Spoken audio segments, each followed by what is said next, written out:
Hi folks, hello and welcome back to another retro video right here on the channel. So before we start, I just want to say I absolutely love this little machine. It was my favourite machine from my early years, 12, 13. I've got loads and loads and loads of amazing memories, and to be honest, I'm rather giddy right now.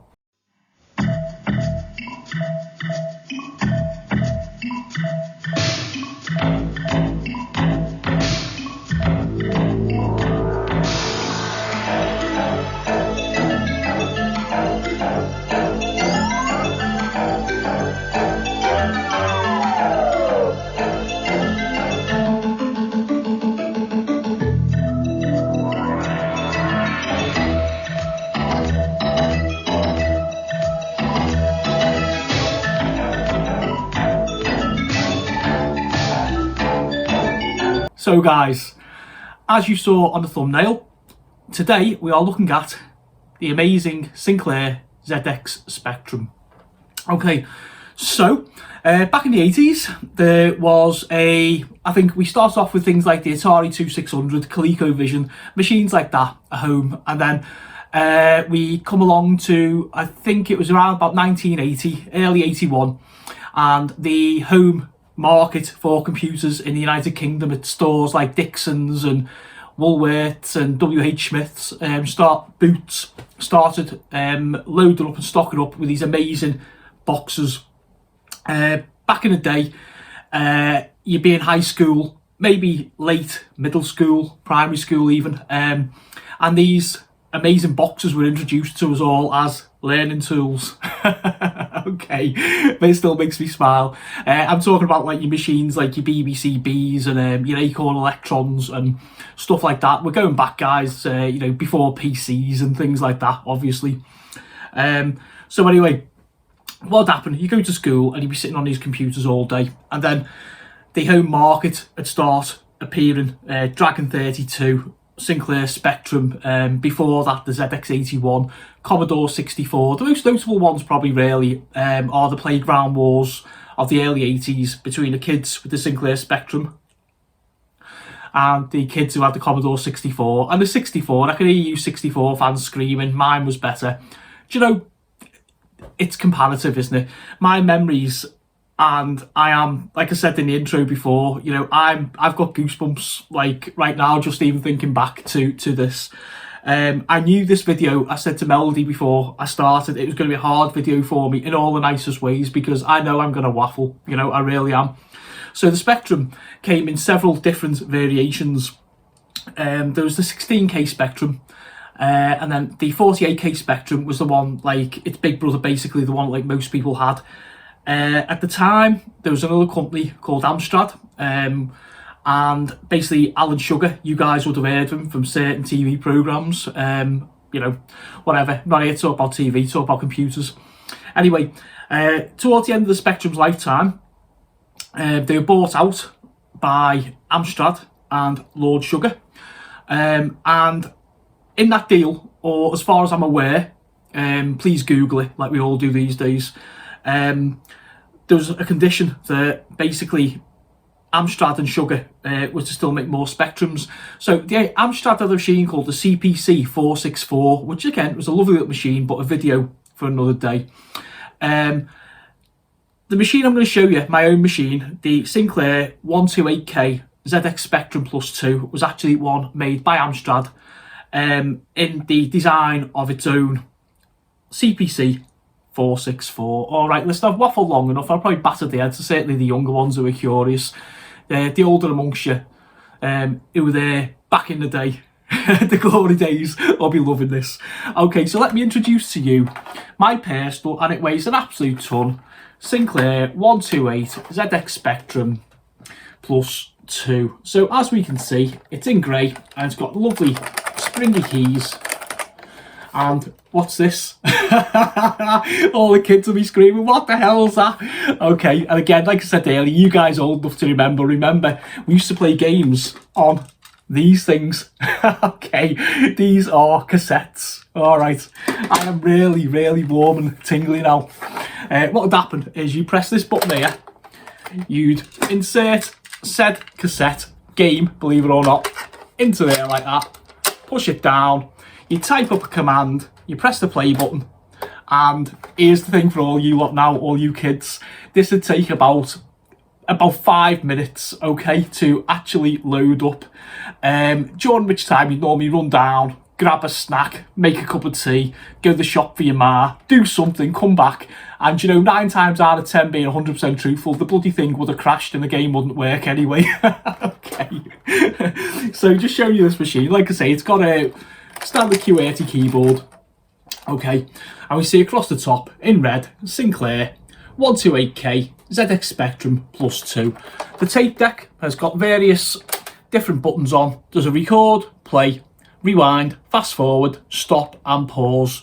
Okay, so what these are before. The play and the record would be to save your games. We're not talking about your Xboxes now, your 2 terabyte, 6,000 terabytes hard drives. What you used to have to do is take this cassette out, you'd have a blank cassette. So you'd be playing something like a game I'm going to show you later, Football Manager, and you'd be halfway through your season and you think, oh, time for bed or whatever. No, I've got 4 o'clock in the morning, before school, because I'm trying to take Everton to the top of the European leagues and stuff. And yeah, I've been an Everton fan that long, I'm afraid, guys. And so yeah, you need to save your game. So you take one tape out, put the other tape in, you press play and record, tell the program you wanted to save, and away you go. You'd put it back on tomorrow, load the game up, wait about 10 minutes for your save to do, and carry on. You kids don't know, you were born in your age of microwave ping ping. Okay. So I hope you're all still with me here, alright. So play button, obviously, played the cassette, loaded the game. Rewind, you'd often have things where you'd have to rewind your cassette, because sometimes you'd have other games on, which I will go into in a minute. Fast forward would be the same. Stop would be your obvious one. You stop, press it again, eject. There you go. So you take your tape out. And pause, again, a button, which I will explain in a minute. So I'm going to spin this round, and we have on the back, we have a socket for sound, we have an aerial lead, keypad, MIDI, I'm not really sure, never used them, expansion, never used it, and your obvious 9-volt in United Kingdom power supply.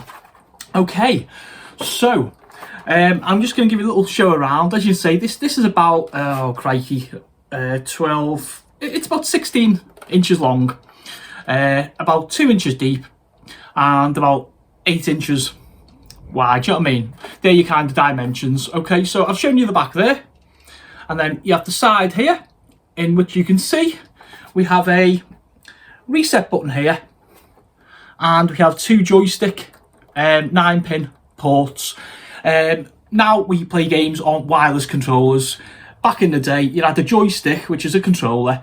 You plug that in, and before, off you go, you'll be playing your games. Most of the time, there's a game here I'm going to show you in a bit that actually broke about 20 of my joysticks, okay? The other side, there's nothing, okay? Underneath is just your usual stuff there. Little rubber keypads to stop your machine slipping about, and I think, is it a serial number? Yeah, a serial number there. Okay, probably important to some of the collectors amongst you. Okay, so I said I'd tell you about the pause button. What used to happen is we would get our games, but sometimes only being on a small amount of pocket money. Times were different. We used to do a thing called piracy. Am I admitting to it? Am I not? Am I going to give you my opinions? What used to happen was in the playground, one of your mates had come in with a cassette, and he'd have about 20 games on one side, 20 games on the other. Okay, not here to argue the rights or the wrongs. You all know you've done it. Okay, and so what you'd do is you'd have a little inlay, a little paper inlay on the cassette, and you'd write down, Attic Attack, Checkered Flag, Jet Set Willie, whatever your game, and you'd put on the tapes. There's a little dial, sort of 1 0 0 0 0, and one game might start at 0 0 0, the next might start at 0 250, the next one 0 5, whatever, like that. So that's why you'd fast forward and rewind. Your pause button would be there to do what it says on the box, to pause. You'd have games being what would be called multi-loaders. Maybe something that comes to mind would be say maybe the summer games, or what I'm going to show you in a minute. They're basically loaded an event, and then you pause it, you play your game, do what you're doing, and then you would go ahead and unpause it, carry on, load the next event. I know it was fiddly, but we're going back to the dawn and the age of, you know, of these things. We're not talking your Oculus Rift and all this kind of stuff now. We're talking about where it all began. Okay, so I think I've actually gone over the machine enough for you there. Any questions, by all means, give me comments below, start threads, hit me up on Instagram, Facebook, Messenger, you know, Twitter, anything like that, and start a conversation. I will wax lyrical all day long about my love for this machine. Okay, so I just need to show you a little power brick as well, which is its power supply. And in here I have the lead that goes in the back and it connects onto your TV. This isn't the original, this is a designer lead, so it'll go in there and it will go into a SCART, which obviously gives you a sharper picture, because these would run on the old CRT TVs, and to be honest, like, you know, they are headache inducing, you know. So that is the actual technical side of things. I now just want to share, I must have about 200 games, and I'm not going to go through them all here, but I want to just share a few classics with you, do you know what I mean, just show you them. Okay, so we have Ultimate Play the Game, who were gods in the Spectrum scene. You know, these guys were like, I was about to say like your Bitmap brothers and your Oliver twins, but obviously they're not like around and about now. Hopefully they are still around, but you know, like in game production. Okay, so this is Attic Attack, and you ran around like a little castle. You're like this little wizard, and you kind of had to collect different pieces of things and up and down floors, and it was quite revolutionary at the time. You know, I can't even show you screenshots because, you know, the box didn't have it. Back in the day, you get this evocative art and you'd have to use your imagination, because any of you who play these games on like emulators like Spectaculator and like that, Google it, go and have a look. You download the ROM and you can see, you know, the graphics are basic, you know, like little bitmap characters and stuff, you know. So when we were kids, you'd use like your imagination a lot. You'd see something like that and you go, oh yeah man, you know, I'm into this. I get like the fact I'm this little guy and I'm running around in trapdoors and all that. Welcome to the 80s. Okay.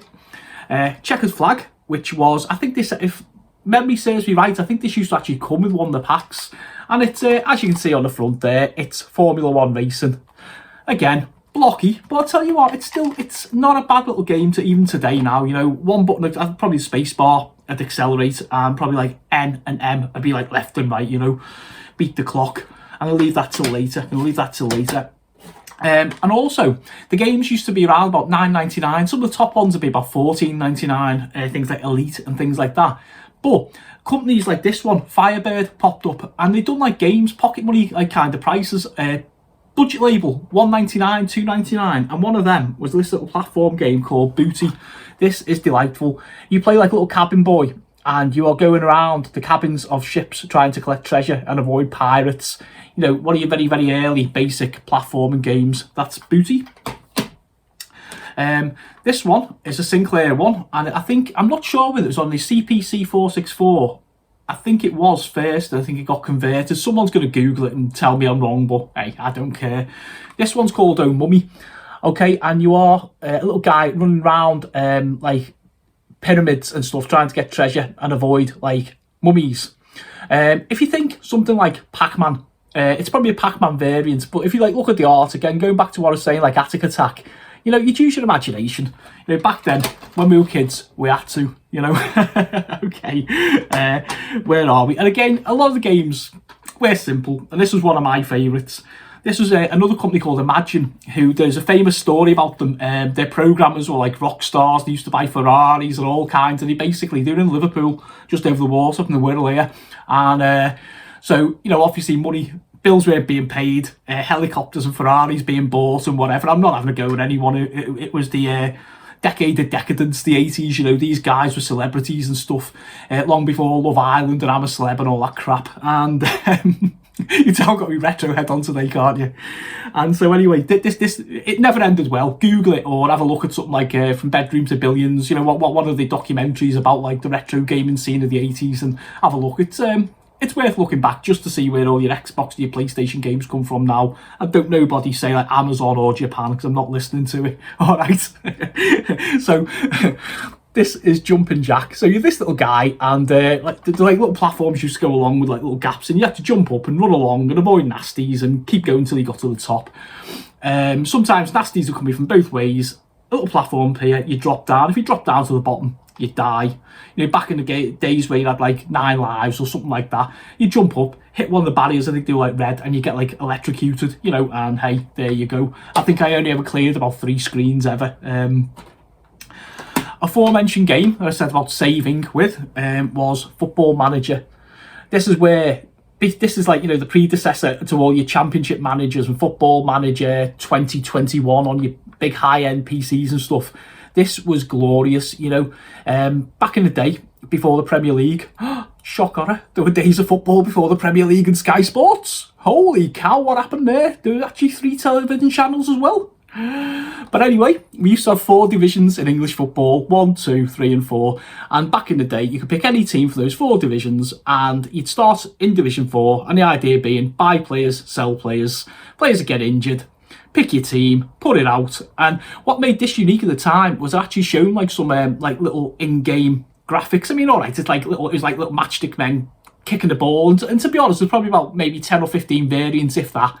So if you played it that often, you got used to what was going to be a goal and what wasn't. But hey, this is what we had and this was boss. Do you know what I mean? So going back to that play and record as well on the keypad before on a computer, this would be the game, Football Manager, that you'd be up all night on playing and saving and bragging to your mates, because we didn't have mobile phones back then, so you couldn't even take a picture, you know what I mean? So you could say to your mates, oh, I took Everton to won a European Cup. You didn't. You were probably still, you know, sitting at the bottom of Division 4, sacked, but they were the conversations in the playground, early 80s, weren't they?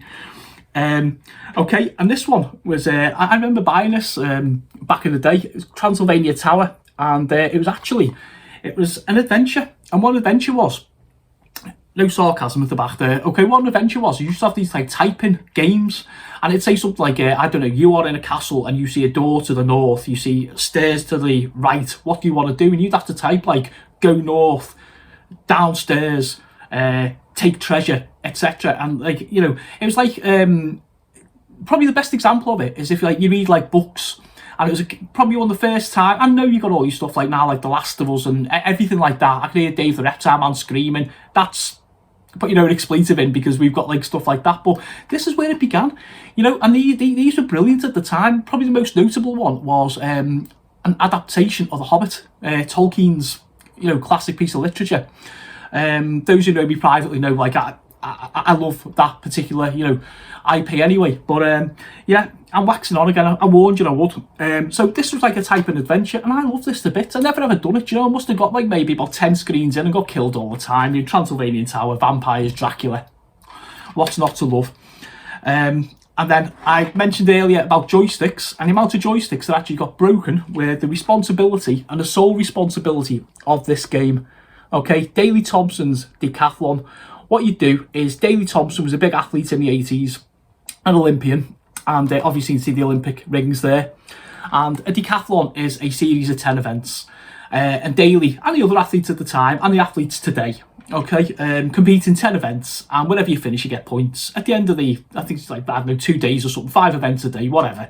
The person, the athlete, male or female, whatever, you know, they get so many points. The person with the most points wins. This smashed joysticks to pieces, because what you had to do is, like, you'd have like your joystick here, you know, and you'd be like holding it up here. None of these pads now, an actual stick that you went left, right, up, down, and whatever. And you'd have to like wiggle these things as fast as you could. And yeah, you know, a fair few of them got smashed, and a couple of friendships nearly ended over there. Late night weekend games at Daley Thompson's Decathlon. You specky lovers out there will like string me up for this, but my mate had the Commodore 64 version and it was better, but a lot of affection for this one. All right, we're nearly done now. Just to show you 2 more absolute classics. Horus Goes Skiing was unbelievable. This little guy was like, if you think like a Mario for Nintendo or a Sonic for Sega, this little guy was like probably one of Sinclair's earliest like mascots.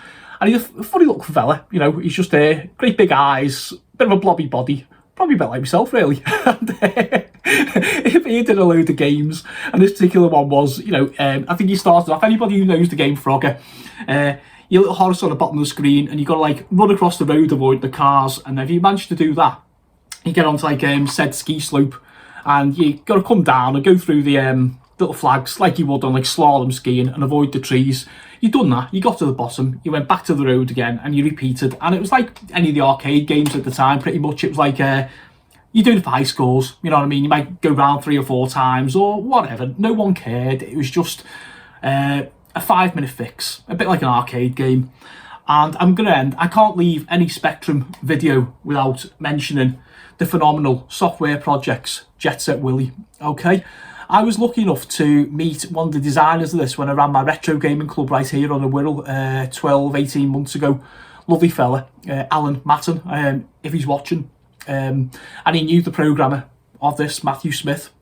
But again, please Google all these things like Matthew Smith and software projects, Set Willie, Manic Miner, and find out your history. But basically, Set Willie was like an open-ended game, really. You were set in like this great big mansion. I think the story behind it was Willie had had a party and he wanted to go to bed. And about 3 screens to your left, I think, there was like your bedroom and there was like your housekeeper. Her name escapes me. Let's call her Maria. Okay, that's our housekeeping name, and any Marias out there, don't have a go at me, I'm just, you know, whatever. And so Maria wouldn't let Willie go to bed, so he had to go round his mansion and clear up. So clearing up basically mentioned picking up all these aforementioned pieces of like little collectibles, you know, these silly things, and you'd have to go along, pick them up and avoid like all the little nasties. They'd be going up and down, left and right, and you'd be jumping over things and whatever. So that was like the absolute classic Set Willie. Right guys, I have gone on now for way longer than I did, and like I said at the top of the video, I said to Melody I will be here for hours doing this. So any of you who are still here and are gushing with like retro love like I am, thank you so much for watching this far. Any of the younger generation who are into retro games, I hope I've educated you a wee bit. Go away, Google it on your phones and sort it all out. Any of you guys who fell across me via the YouTube algorithm, hopefully word of mouth, YouTube search, Twitter, Instagram, Facebook, anything at all.